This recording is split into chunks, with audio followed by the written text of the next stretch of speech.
What if I told you that the very thing you're fighting against right now, that worry gnawing at your chest, that relationship that won't bend to your will, that future you cannot guarantee, is actually your greatest teacher?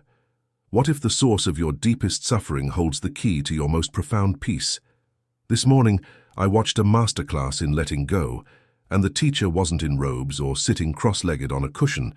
She was 73 years old, standing in a hospital room, holding her husband's hand as the machines that had kept him alive for 3 weeks were finally turned off. As his breathing slowed, then stopped, she whispered something that changed everything I thought I knew about love and loss. "Thank you for showing me how to love without holding on." In that sacred moment, I witnessed what the Buddha discovered 2,500 years ago beneath the Bodhi tree, that our greatest suffering comes not from what happens to us, but from our desperate attempts to control what cannot be controlled. And our greatest peace comes not from getting what we want, but from learning to want what is. The cage we build from good intentions. We are all amateur architects of invisible prisons. We build them with the best intentions, walls of expectation, bars of should be, locks of if only. We construct these cages so carefully, so lovingly, believing they will protect us from the unpredictability of life.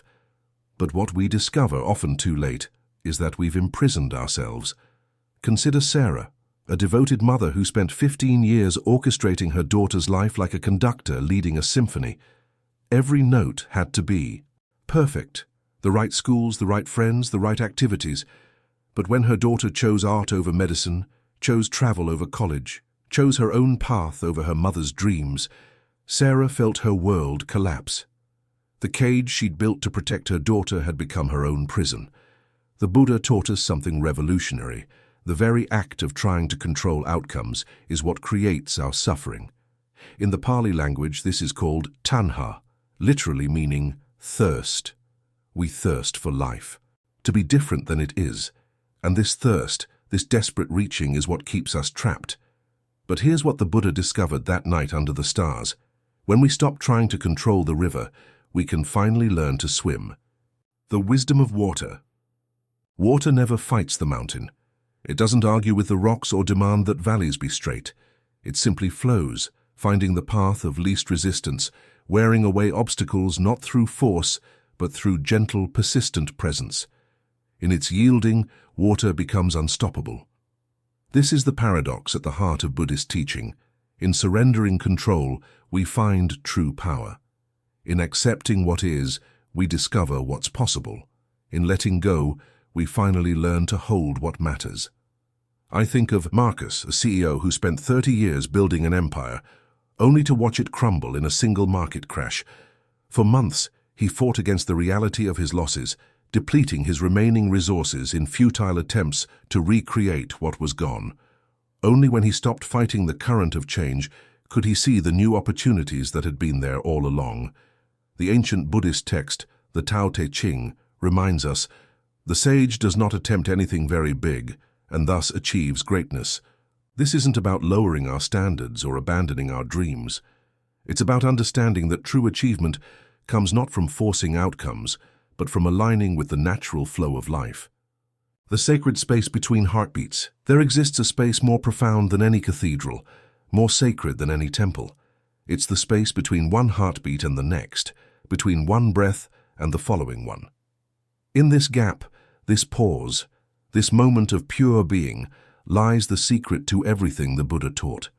Most of us live our lives like we're running from a fire, reacting, responding, rushing from one emergency to the next.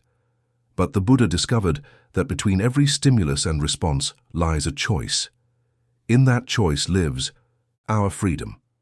The Vietnamese Zen master Thich Nhat Hanh called this the miracle of mindfulness, the ability to pause, to breathe, to meet this moment with presence rather than panic.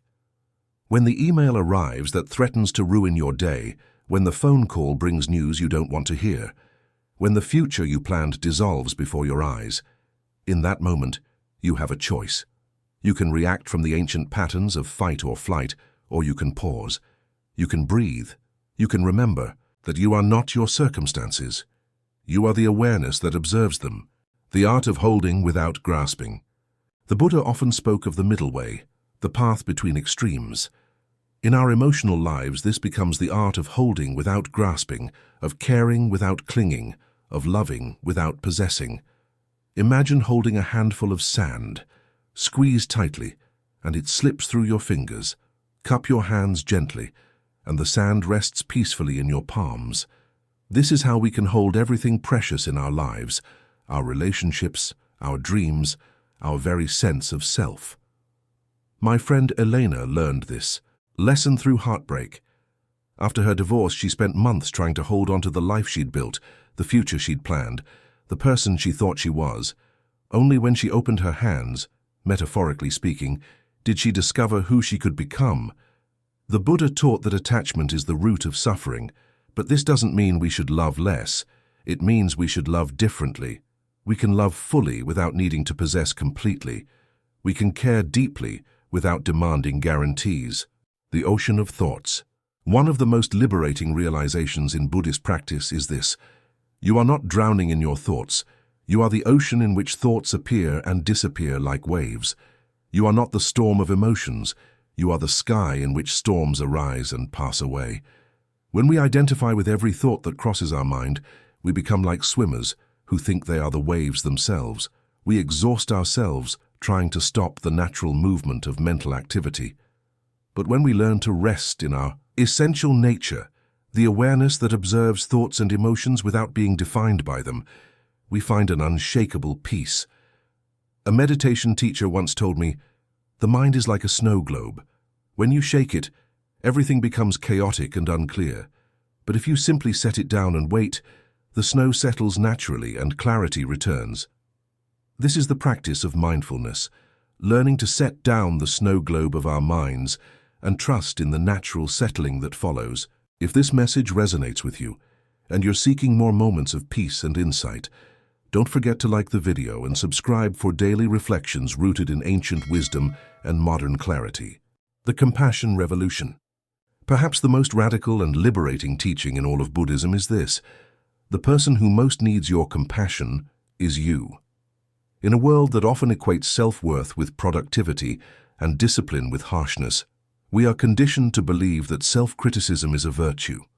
We are taught that the inner voice that scolds, shames, and belittles us is necessary for growth. But the Buddha saw through this illusion. He taught that true transformation arises not from self-punishment, but from self-understanding. Self-compassion is not indulgence. It is not weakness. It is the courageous act of turning toward your own pain with an open heart. It is the first step toward real wisdom, because until you are willing to see your own suffering clearly and respond with care, you cannot truly see the suffering of others. When you catch yourself in that all-too-familiar spiral of self-judgment, try this quietly radical act. Pause. Place your hand gently over your heart. Take a breath, and say to yourself as you would to someone you love, "This is a moment of struggle, and struggle is part of being human. May I meet this moment with gentleness. May I meet myself with kindness." This is not about avoiding responsibility. This is not about pretending you're flawless or making excuses for your mistakes. It is about recognizing your humanity. Just as you would not scold a child for falling while learning to walk, you do not need to shame yourself for being in the process of becoming. You will fall, again and again, and each time you are given a choice. Will you rise with the clenched fist of self-condemnation, or with the open hand of compassion? The Buddha discovered something revolutionary. Compassion is not only more humane, it is more effective. The mind grows not in the soil of shame, but in the nourishment of love. Growth rooted in fear eventually withers, but growth rooted in kindness flourishes, deepens, and endures. So begin here, with yourself, with the one person you will be with for every breath of your life. Speak to yourself with tenderness. Be your own refuge, because when you learn to offer yourself compassion, you become capable of offering it to the world. The monastery of daily life. The Buddha's awakening didn't arrive in a blaze of divine thunder or a sudden cosmic explosion. It unfolded in silence, in stillness, in the steady rhythm of his breath and the quiet courage to face reality exactly as it is. This is perhaps one of the most revolutionary truths in all of spiritual history. Enlightenment is not some distant mystical prize reserved for monks in mountain caves or saints cloaked in mystery. It is something far more intimate. It is available in this very moment to anyone willing to pay attention. It reveals itself not through escape from life, but through deep presence within it. The Buddha didn't awaken by transcending the human experience, but by entering it fully, by sitting beneath a tree and daring to stay still. He watched his thoughts rise and fall. He breathed in and out. He observed the passing sensations, the waves of craving and fear, the illusions of separation and self. And in that radical presence, clarity dawned. This same path is available to you, not someday, not somewhere else, but now, here. You can walk this path not by leaving your life, but by returning to it with awareness. You can practice this wisdom while standing in line at the grocery store, feeling the soles of your feet grounded on the earth, noticing the breath as it flows in and out, choosing presence instead of impatience. While stuck in traffic, when the mind urges irritation, and instead you use the pause as an invitation to return home to yourself, resting in the spaciousness of a single conscious breath. While in a difficult conversation, not retreating into your mental narratives or defenses, but offering the rare gift of your full attention, your ears, your heart, your being. This is the heart of Buddhist practice, not to escape the world but to be fully awake within it, not to suppress your humanity, but to meet it with awareness, compassion, and curiosity. Every moment is a doorway, every breath is a teacher, every irritation, every joy, every ache in your body or ripple in your mind is an invitation to see clearly and respond wisely. Enlightenment isn't some far-off destination. It is the continual choice to wake up again and again to the truth of what is. To let go, not once, but over and over. To soften where you once clenched. To listen where you once spoke. To simply be where you once felt the need to constantly do. The sacred is not far away. It's in your breath. It's in your body. It's in the ordinary moments that pass unnoticed, until you notice. So stop, breathe, come home to this moment. The path is not elsewhere. It begins exactly where you are. The medicine of impermanence. There's a Buddhist teaching that doesn't begin with a tragedy, but with a simple, universal truth. Everything changes. Nothing in life stays fixed. Not our thoughts, not our circumstances, not even our sense of self. And while that truth can feel unsettling, it holds the key to a profound kind of freedom. Many of us come to the path burdened by anxiety, gripping thoughts of what if, a restless mind scanning the horizon for danger, a tightening in the chest as we brace ourselves against an uncertain future. We long for stability, for guarantees, for something solid we can cling to. But the Buddha pointed to something deeper. Our suffering arises not from the fact that things change, but from our refusal to accept that they do. One day, a man approached the Buddha, overwhelmed by fear and worry. He asked, "How can I ever feel safe in a world where everything is uncertain?" The Buddha didn't offer false promises. Instead, he said, "Everything that arises will pass away. Understand this deeply, and you will find peace." At first, this teaching sounds like a surrender, but it's not. It's an invitation to stop fighting the flow of life and to discover what lies beneath the turbulence. Think of anxiety like a stormy sea. We often panic, trying to build walls or escape the water. But when we understand that even the fiercest storm passes, we begin to swim instead of sink. We realize that the anxious thought, the fearful story, the bodily tension, they too will rise and fall, like waves. Impermanence means the panic won't last forever. The sleepless night will end. The uncertainty will shift. Just as no joy can be frozen in time, no fear is eternal either. This truth doesn't numb us. It wakes us up. When we realize that this breath is already leaving, we start to cherish it. When we know that this day will never come again, we stop missing our life as it's happening. And when we see that our anxious mind is just one passing state among many, we no longer let it define us. I remember my friend Anna, who used to suffer from debilitating anxiety. She once told me, I kept waiting for life to calm down so I could finally breathe. But one day, after hearing a talk on impermanence, something shifted. She began to see her anxiety not as a wall to fight, but as a wave to ride. "Now," she said, "I don't wait for the storm to end. I dance in the rain. I breathe with the anxiety, not against it." This is the heart of Buddhist wisdom. The more we let go of, needing things to stay the same, the more peace we find in the ever-changing now.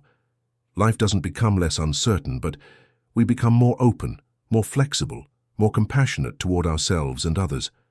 We don't practice to escape impermanence. We practice to live in harmony with it. And slowly, anxiety loses its grip, not because life becomes certain, but because we no longer need it to be. As the Zen teaching reminds us, because nothing lasts, everything matters. Let that truth be your refuge, the invitation to come home. And so we arrive here, at the quiet edge of all striving, all seeking, all grasping, not at a finish line, not at a dramatic crescendo of certainty, but at a soft threshold, a place that doesn't ask for achievement, but for surrender, a place that doesn't reward perfection, but presence. We arrive not carrying trophies of wisdom or maps of enlightenment, but with open hands, trembling perhaps, but open nonetheless.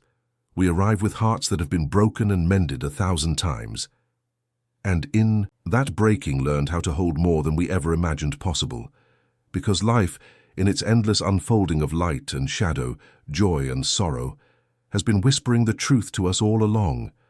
That peace is not something we earn through control, but something we fall into when we finally let go. That love is not something we secure by holding tighter, but something we discover when we stop clinging. That awakening is not some distant peak at the end of a heroic climb, but the quiet, breathtaking realization that the path beneath your feet has always been sacred. We spend so much of our lives racing to fix, to prove, to arrive, to become. We build identities out of striving. We chase stillness as if it were somewhere other than here. But the Dharma, the timeless truth, gently invites us to stop, to pause, to breathe, and to ask, can you meet this moment exactly as it is? Can you sit in the fire of discomfort without reaching for escape? Can you feel joy without fearing its loss? Can you hold your own ache with the same compassion you would offer a child in pain? Because the truth is, beneath all the stories, all the noise, all the masks, you are not broken. You are not behind. You are not too late. You are a being of awareness. You are a wellspring of compassion. You are a mirror of the very mystery that spins galaxies and blossoms flowers in silence. And it is here, not in some future version of yourself, but here, in this honest, raw, imperfect breath, that transformation unfolds. Not through effort or force, but through the quiet power of recognition, of remembering, of returning. You don't have to wait until you are more healed. You don't have to wait until you've conquered every shadow or silenced every doubt. You can begin now with your weariness, with your longing, with the trembling sincerity of simply being alive. Because this moment, in all its ordinariness, in all its chaos and calm, is already enough. And you, exactly as you are already enough. Let this be your turning point, not the dramatic awakening the world sells you, but the quieter revolution of coming home to yourself.